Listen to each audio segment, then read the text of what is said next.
কি শান্তি, সমুজের সমারোহ।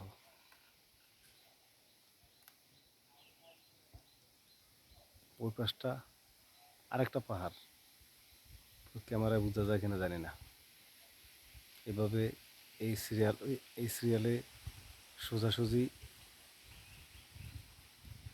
10 একর জায়গা এই বাগানের আওতায়।